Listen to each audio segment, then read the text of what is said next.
जय हिंद दोस्तों। एक बार फिर से आपका ज्ञान ईडू में स्वागत है। जैसा कि आप लोगों को पता है कि अभी हम लोग आधुनिक भारत का इतिहास देख रहे थे, जिसमें हम लोगों ने दो टॉपिक देखा था। और नवीन राज्यों का उदय, नवीन राज्यों का उदय में हम लोगों ने बंगाल कल देख लिया था। आज हम लोग एक नया राज्य देखेंगे, मैसूर। ठीक है, देखिए, चलिए तो स्टार्ट करते हैं। तालीकोटा का युद्ध 1565 में हुआ था।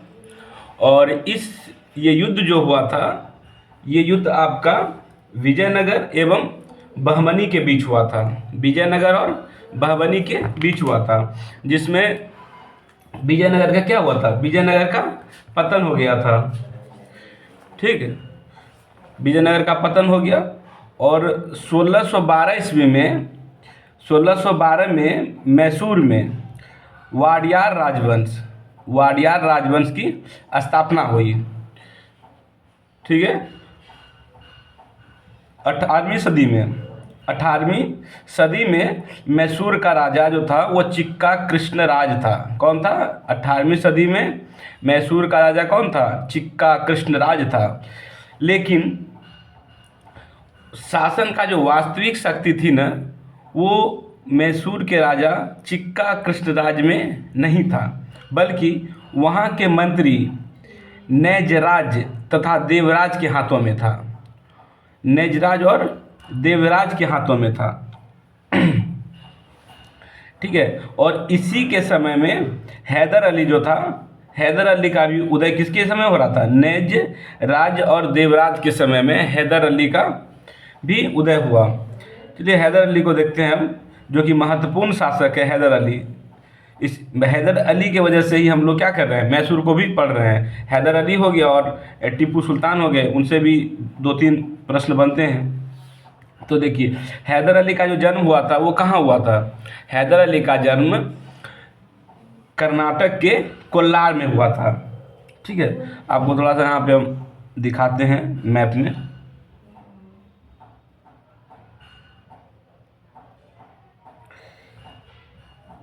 अब ये जो एरिया था ना, ये एरिया ही मैसूर था। ठीक है, ये एरिया आपका मैसूर था। और यहाँ पे आपका विजयनगर था, जो कि विजयनगर का पतन हुआ तालीकोटा के युद्ध 1565 में। तो हैदर अली के जो पिता थे वो कौन थे? हैदर अली के जो पिता थे वो मैसूर राज्य में एक सेना के पद पे थे। और वहाँ का पद, अभी हमने नेजराज जो था वह मंत्री था, नेजराज जो था अब प्रधानमंत्री बन चुका है। तो प्रधानमंत्री नेजराज हैदर अली की योग्यता से प्रभावित होकर के 1755 में डिंडीगुल में फौजदार बना दिया। किसको? हैदर अली को 1755 में डिंडीगुल का फौजदार बना दिया गया। सबसे पहले हैदर अली जब फौजदार बना वहाँ का, तो इसने 2 काम किए। क्या किया हैदर अली ने? किया, सबसे पहले हैदर अली जो था एक अशिक्षित व्यक्ति था, मतलब पढ़ा लिखा नहीं था। तो इसने क्या किया कि वार्तालाप के लिए इसने क्या किया, सबसे पहले एक अपना सलाहकार रखा। तो हैदर अली ने खांडे राव नाम का एक ब्राह्मण था, जिसको उसने अपना सलाहकार नियुक्त किया था। हैदर अली ने दूसरा बात क्या किया कि इसने फ्रांसीसियों की मदद से 1755 में डिंडीगुल में एक अत्याधुनिक शस्त्रागार की स्थापना करवाया। शस्त्रागार डिंडीगुल में। तो क्वेश्चन पूछता है कि डिंडीगुल में शस्त्रागार का जो स्थापना करवाया था, किसने करवाया था? तो हैदर अली ने कराया था। और ये भी पूछता है किसके सहयोग से कराया था? तो फ्रांसीसियों के सहयोग से कराया था। ठीक है, हम लोगों ने देखा था फ्रांसीसी और ब्रिटिश अंग्रेज मतलब कैसे एक दूसरे के जानी दुश्मन हुआ करते थे। ठीक है, मैसूर की राजधानी श्रीरंगपट्टनम पर अब एक दिन ऐसा आया कि हैदर अली ने क्या किया कि मैसूर की जो राजधानी थी श्रीरंगपट्टनम पर आक्रमण कर दिया। और आक्रमण कर जो प्रधानमंत्री वहाँ का था नेजराज जो था, उसको क्या किया? बंदी बना लिया। और बंदी बना के खुद अपने आप को वहाँ का राजा घोषित कर दिया। ठीक ठीक है। देखिए आपका जो हैदर अली था एक महत्वाकांक्षी व्यक्ति था। ठीक है, ये अपने राज्य का जो है विस्तार कर रहा था, जिसके जिसके फलस्वरूप इसके जो पड़ोसी पड़ोसी थे, मराठा हो गए आपके, फिर हैदराबाद के निज़ाम हो गए, तो ये लोग को क्या हुआ कि ये लोग इनसे ईर्ष्या कर रहे थे हैदर अली से। और अंग्रेज भी जो था, अंग्रेज भी इस चीज़ से लेकर के पूरा वो खफा रहता था कि हैदर अली इतना आगे आगे निकल रहा है, इसको रोकना चाहिए। हालांकि आपको पता है कि हैदर अली का जो फ्रांसीसियों से था अच्छा उनका मतलब संबंध था उनसे, और आपने शुरू से ही देखा कि फ्रांसीसी और जो अंग्रेज थे वो हमेशा एक दूसरे के दुश्मन ही बने हुए थे। ठीक, तो क्या हुआ कि हैदर अली ने क्या किया, अपनी कूटनीति का परिचय देते हुए मराठा और निजाम जो थे हैदराबाद के उनको अपने अधीन कर लिया, अपने अधीन कर लिया। ठीक है, और यही परिणाम हुआ कि इसी को लेकर के जो आपका आंग्ल मैसूर युद्ध हुआ वो चार आंग्ल मैसूर युद्ध हुआ। तो हम देखते हैं, ठीक है, कौन कौन सा आंग्ल मैसूर युद्ध हुआ। देखिए पहला आंग्ल मैसूर जो युद्ध हुआ था उसका कारण था होने का कि अंग्रेज क्या किए कि इस रोकने के लिए इनको हैदर अली को मराठा और निजाम को अपने तरफ मिला लिया, अपने तरफ मिला लिया। लेकिन जो हैदर अली थे वो अपनी कूटनीतिज्ञता का परिचय देते हुए मराठा और निजाम को अपनी ओर मिला लिया। अब अंग्रेज अकेले हो गए। अब आपके हैदर अली को अंग्रेज़ों से लड़ना थोड़ा आसान हो चुका था, क्योंकि जो बड़े राजे थे वो आपके हैदर अली की ओर थे, और अंग्रेज़ों की सेना का जो नेतृत्व कर रहा था यहाँ पर स्मिथ था। ठीक है, तो प्रथम आंग्ल मैसूर युद्ध कब हुआ था? 1767 से लेकर 1769 तक। ठीक है, प्रथम आंग्ल मैसूर युद्ध 1767 से लेकर 69 तक हुआ था। और इसके समय में गवर्नर कौन था? तो वेरेलस्ट। प्रथम आंग्ल मैसूर युद्ध के समय गवर्नर कौन था?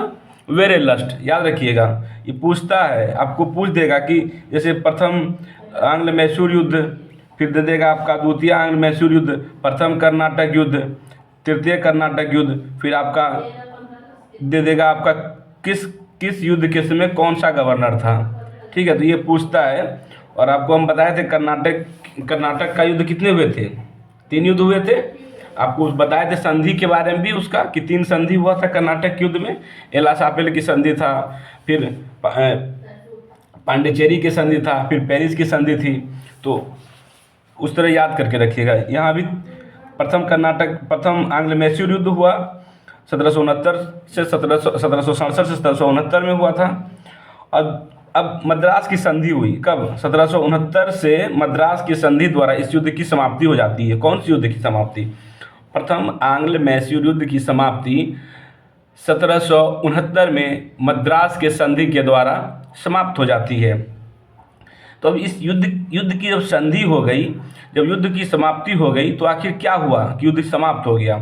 तो ये हुआ कि जो भी विजित क्षेत्र था, जो भी जीते गए क्षेत्र थे, जो ब्रिटिश ने जीत लिया या जो हैदर अली ने जीता था, दोनों ने क्या किया? अपने अपने क्षेत्रों को एक्सचेंज कर लिया कि जो आपका क्षेत्र था आप पुनः रख लीजिए और जो मेरा क्षेत्र वो मुझे दे दीजिए। ये हो गया। हैदर अली ने क्या किया कि अंग्रेज पर युद्ध के प्लांटी के रूप में एक बड़ा सा धन बोला, हमको इतना धन चाहिए, आपने युद्ध किया है। तो अंग्रेजों ने क्या किया? इनको वो धन भी दे दिया।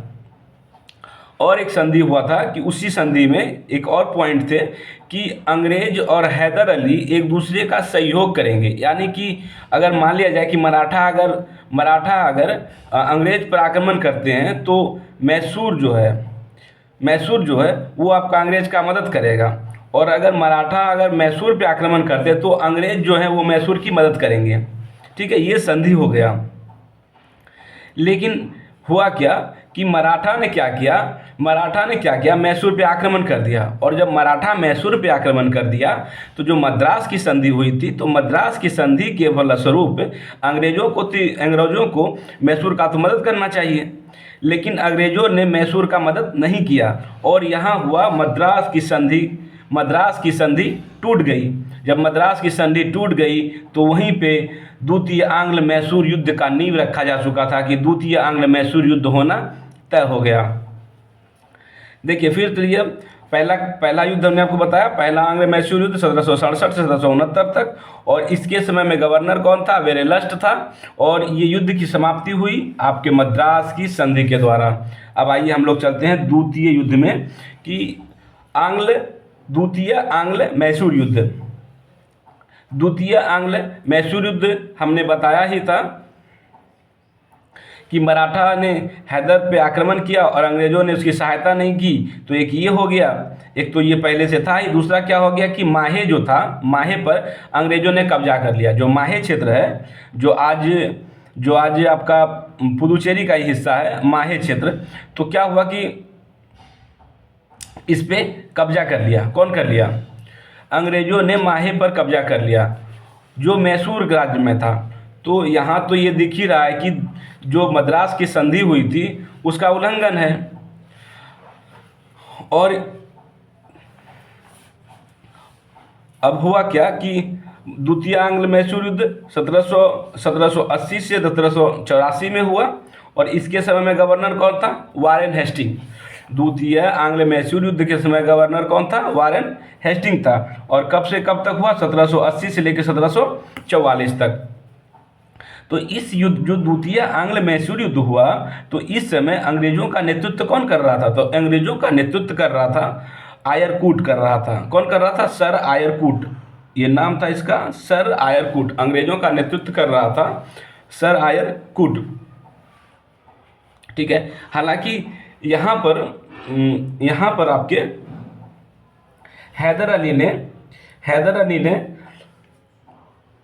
अली ने अपनी बुद्धिमत्ता और पराक्रम का प्रदर्शन करते हुए अंग्रेज की और भी दो गुट आई थी, उन दोनों को इसने क्या किया था? पराजित कर दिया था।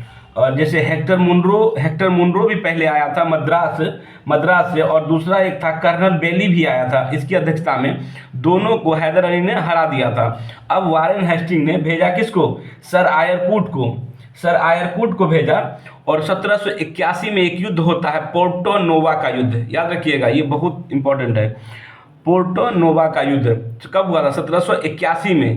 क्वेश्चन पूछता है कि पोर्टो नोवा का युद्ध किस आंग्ल मैसूर युद्ध के तहत हुआ था? तो द्वितीय आंग्ल मैसूर युद्ध हुआ था।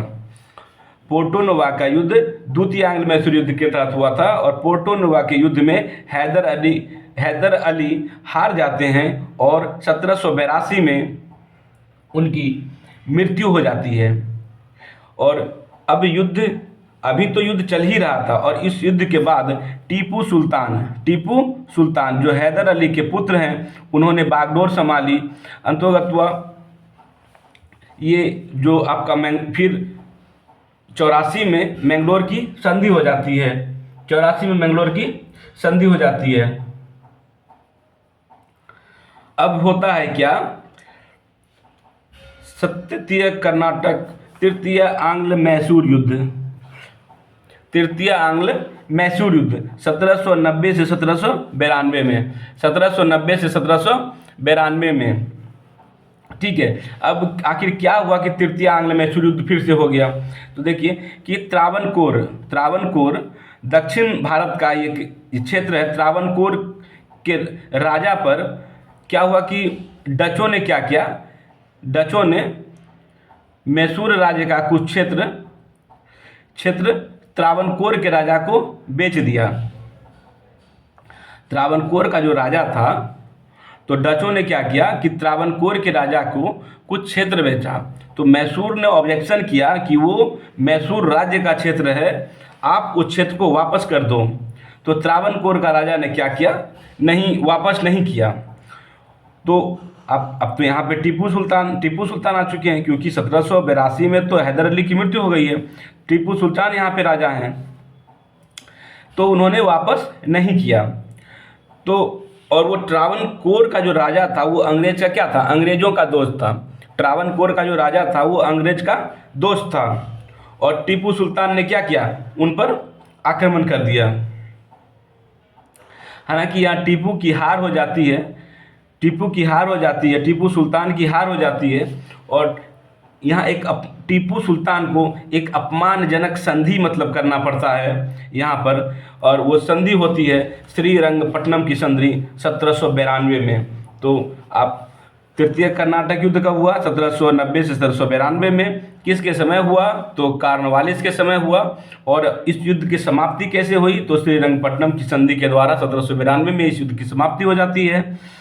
और टीपू सुल्तान पर अपमानजनक संधि किया जाता है, और इस संधि में आधा राज्य, जो टीपू सुल्तान का जो अपना क्षेत्र था, उस क्षेत्र का आधा राज्य अंग्रेज अपने कंट्रोल में ले लेते हैं, और 3 करोड़ रुपया का जुर्माना लगाते हैं। और यहाँ तक कि उसके 2 पुत्रों को भी उन्होंने क्या किया था, बंदी बना के रखा था।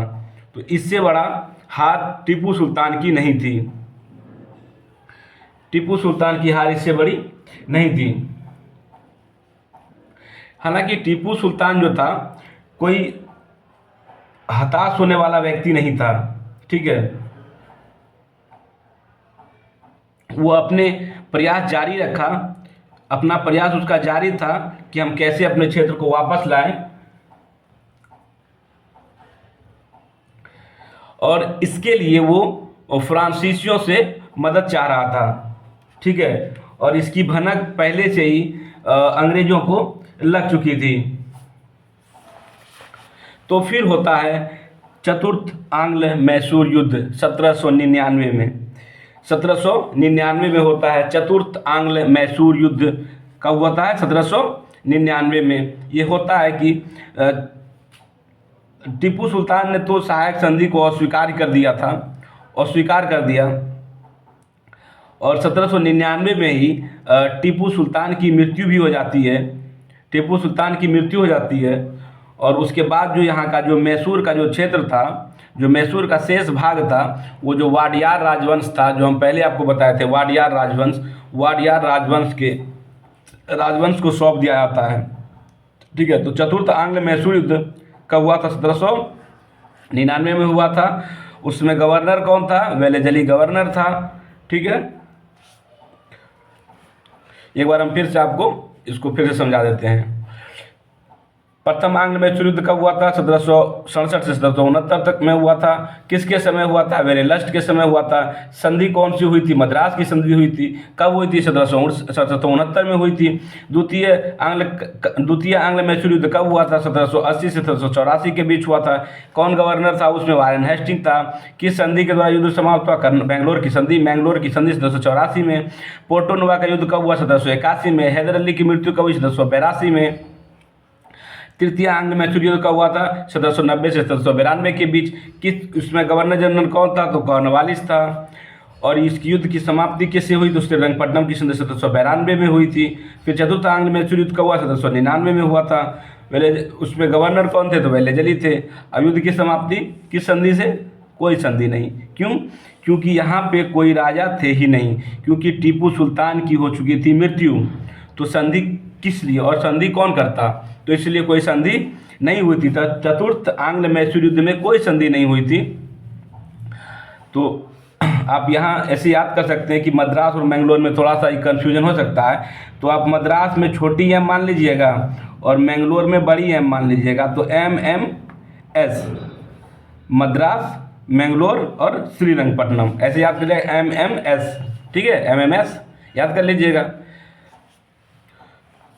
अब देखिए, टीपू सुल्तान जो थे, जब हैदर अली की मृत्यु 1782 में हो जाती है, तो हैदर अली की मृत्यु के बाद टीपू सुल्तान यहाँ के राजा बनते हैं। और टीपू सुल्तान को नागरिक टीपू के नाम से भी जाना जाता था, ठीक है, नागरिक टीपू। हालांकि एक क्वेश्चन पूछता है कि टीपू सुल्तान किस क्लब का सदस्य थे, ठीक है, क्लब का सदस्य थे। तो आपको याद रखना जैकोबिन क्लब का, किस क्लब का, जैकोबिन क्लब का सदस्य थे। और ये फ्रांसीसी प्रजातंत्र के भी सदस्य थे। जैकोबिन याद रखिएगा, जैकोबिन बहुत बार पूछा है कि टीपू सुल्तान किसके सदस्य थे, तो जैकोबिन क्लब के सदस्य थे। और वो अपने आप को टीपू नागरिक टीपू कहा करते थे। क्वेश्चन पूछता है कि स्वतंत्रता का वृक्ष किसने लगाया था, तो श्रीरंगपट्टनम में ही ये स्वतंत्रता का वृक्ष लगाया गया था। ठीक है दोस्तों, आज हमने आपको मैसूर राज्य पूरा बता दिया। ठीक है, कल फिर नेक्स्ट देखेंगे कौन सा राज्य देखना है। Thank you.